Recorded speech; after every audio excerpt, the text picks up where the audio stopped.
नमस्कार दोस्तों, आज के इस वीडियो में हम बात करने वाले हैं नेपाल के बारे में। चूँकि बता दूं, एशिया महाद्वीप के अंतर्गत नेपाल छूटा हुआ था, उसके बारे में हम चर्चा करेंगे। नेपाल के बाद नेक्स्ट वीडियो भूटान के ऊपर होगा और उसी के साथ में विश्व भूगोल की श्रृंखला जो है वो खत्म हो जाएगी। इससे पहले मैंने सभी महाद्वीपों के ऊपर वीडियो बनाया था। एशिया महाद्वीप में लगभग सभी देश मैंने बताए थे, लेकिन नेपाल और भूटान छूट गए थे, तो उनको मैं लेकर के आया। ये सामने नेपाल। तो मैंने बताया था किसी भी देश को पढ़ने से पहले उसके आसपास की वाटर बॉडी को जानना चाहिए, और वाटर बॉडी के आसपास बाद में देखेंगे उसकी कौन सी देश से उसकी सीमा लगती है, उसके बारे में जानना चाहिए। तो नेपाल एक लैंडलॉक कंट्री है, उसकी किसी देश से तो सीमा लगती है, लेकिन कोई जलराशि से उसकी सीमा लगती नहीं है। लैंडलॉक कंट्री मतलब भूमि आबद्ध देश है, ऐसा देश जो चारों तरफ से भूमि से घिरा हुआ है, उसको लैंडलॉक कंट्री कहते हैं। ये मैप बना हुआ है नेपाल का, चाहे तो आप बना सकते हैं, इसको स्क्रीनशॉट वगैरह ले लीजिए।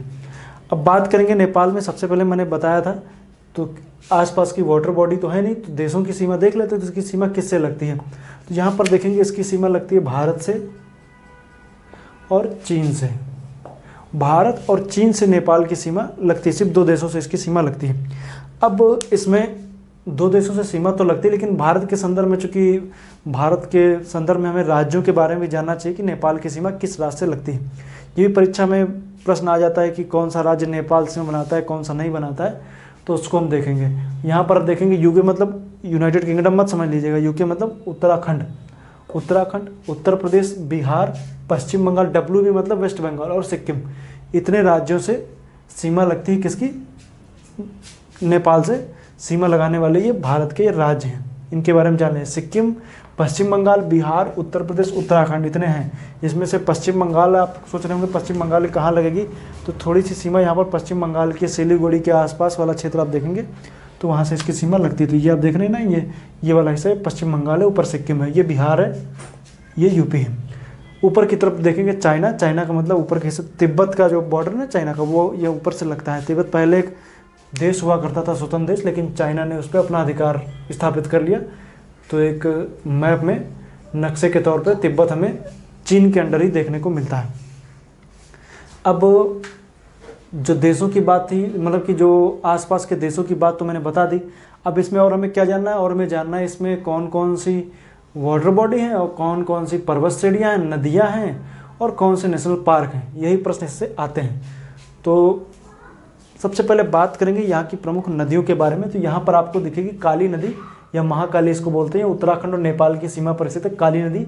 ये आप देख रहे हैं, इसको बोलते हैं कर्णाली नदी। आगे चल करके घाघरा आप जान रहे हैं, तो ये दोनों नदियाँ कर्णाली, काली नदी हैं। यहाँ पर देख रहे हैं दो नदियाँ। उसके बाद आएंगे तो यहाँ पर आपको गंडक दिखेगी, जो आगे चल करके यूपी बिहार की सीमा बनाएगी कुछ हद तक, तो ये होगी गंडक। गंडक के बाद देखेंगे यहाँ पर एक बागमती नदी, जिसके किनारे काठमांडू स्थित है।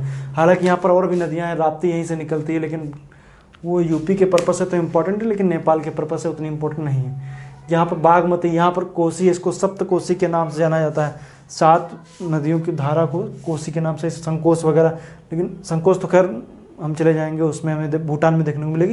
ये कोसी वगैरह, इसको याद रखिएगा, ये नदी कोसी है, ये सप्त कोसी। कई सारी धाराएं मिल करके यहाँ से निकलती है ना, तो होता है कि जब किसी जगह पर बहुत जगहों से फनल के तरीके से पानी आता है, तो आगे एक फनल जैसा बन जाता है, तो उसकी वजह से पानी का बहाव इतना ज़्यादा हो जाता है कि नदी उसको धारण नहीं कर पाती है, और वो आसपास की जगह पर फैलने लगता है। इससे बाढ़ की स्थिति में नेपाल के बॉर्डर से लेकर के पूरा बिहार वगैरह, कोसी बाढ़ का कारण बन जाती है, क्योंकि पानी ऊपर से आता है और काफ़ी तेज़ी से आता है, पानी की मात्रा ज़्यादा होती है, इसलिए यहाँ पर बाढ़ की स्थिति बनती है।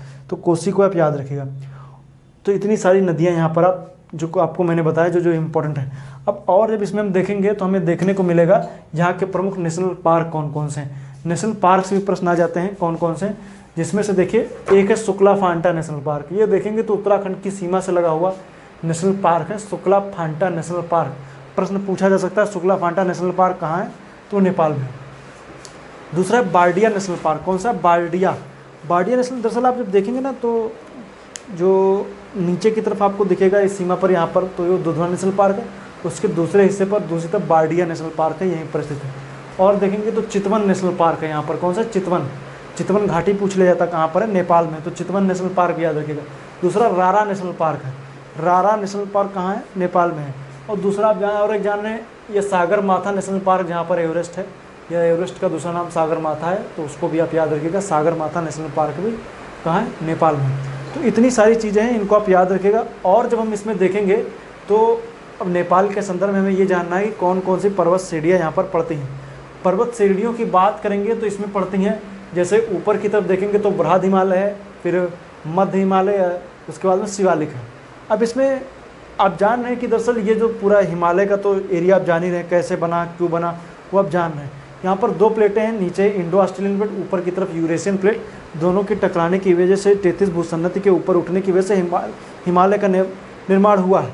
लेकिन चूँकि वो तो आप जानेंगे, लेकिन चूँकि ये पूरा एरिया जो है दोनों प्लेटों के बिल्कुल कह सकते हैं, जो ये वाला हिस्सा है वो दोनों प्लेटों के टकराव मतलब वाली स्थिति पर स्थित होने की वजह से यहाँ पर भूकंप काफ़ी ज़्यादा महसूस किए जाते हैं। भूकंप के झटके 2015 में आए थे, हमने महसूस किए थे, आपने भी महसूस किए होंगे। तो यहाँ पर भूकंप वगैरह यहाँ पर काफ़ी ज़्यादा आते हैं। बाकी वो मैंने बताया है, ये कौन सा हिमालय से कौन सी बाउंड्री फॉल्ट है, या suture zone, hill line, main boundary fault, main central thrust, वो आप जानते ही हैं, तो मैं इसमें नहीं बताऊँगा। तो कहने का मतलब ये है कि पूरा एरिया जो है नेपाल का है, पूरा तरीके से भूकंप प्रभावित क्षेत्र है। यहाँ पर खूब भूकंप आते हैं, कारण मैंने बता दिया है क्यों आते हैं। अब ऊपर की तरफ आपको बृहद हिमालय में बहुत सारी यहाँ पर पर्वत श्रेणियाँ आपको देखने को मिलती हैं। उन श्रेणियों की बात करेंगे तो उसमें धौलागिरी, अन्नपूर्णा, मनसालू, एवरेस्ट या सागरमाथा, मकालू और कंचनजंगा, इतनी सारी यहाँ पर पर्वत श्रेणियाँ हमें देखने को मिलती। धौलागिरी, अन्नपूर्णा, मनसालू, एवरेस्ट या सागरमाथा, सबसे ऊंची पर्वत श्रेणी है ये एवरेस्ट दुनिया की। मकालू, कंचनजंगा दरअसल सिक्किम के बॉर्डर पे पड़ता है कंचनजंगा। तो इतनी सारी पर्वत श्रेणियाँ हैं, आप इनको याद रखिएगा। और यहाँ पर आप देखेंगे तो यहाँ पर आपको दिखेगी महाभारत श्रेणी। कौन सी श्रेणी है? महाभारत श्रेणी। ये मध्य हिमालय का पार्ट है। और नीचे की तरफ आएंगे तो शिवालिक है, उसके बाद में गंगेटिक प्लेन आपको दिखेगा, पूरा गंगा का मैदान, तराई का क्षेत्र है, ये पूरा हिस्सा आपको देखने को मिलेगा। बाकी बात करेंगे यहाँ की जो टोटल पॉपुलेशन है वो पूरी तरीके से डिपेंड है, मतलब पूरी तरीके से नहीं कह सकते, मैक्सिमम जो है वो कृषि पर डिपेंड है, गरीब देशों में आता है, भूकंप प्रभावित भी है। और यहाँ पर देखेंगे तो काफ़ी यहाँ पर चूँकि पहाड़ी एरियो में बहुत ज़्यादा इंडस्ट्री वगैरह नहीं डेवलप हो पाती है, उसके पीछे कारण ये है कि जो पहाड़ होते हैं वो पर्यावरण की दृष्टि से काफ़ी संवेदनशील होते हैं। अगर जो वहाँ पर ज़्यादा कोई ऐसी एक्टिविटी की जाएगी तो फिर पहाड़ों के लिए ख़तरनाक माना जाता है। इस वजह से यहाँ पर बहुत ज़्यादा डेवलपमेंट आपको देखने को नहीं मिलता है। और याद रखिएगा, बाकी इसमें इतना ही है जो बताने लायक था, लगभग चीज़ें मैंने बता दी हैं। बाकी आप जैसे नेशनल पार्क हैं इनको याद रखेगा, नदियों को याद रखेगा, ऊपर की तरफ जो पर्वत श्रेणियाँ हैं इनको याद रखेगा, बस इतना ही खास है, और कुछ नेपाल में खास है नहीं। तो उम्मीद करता हूँ वीडियो अच्छा लगा होगा। वीडियो अच्छा लगा तो अपने मित्रों के साथ शेयर जरूर कीजिए। आज के लिए इतना ही। वीडियो देखने के लिए आपका बहुत बहुत धन्यवाद।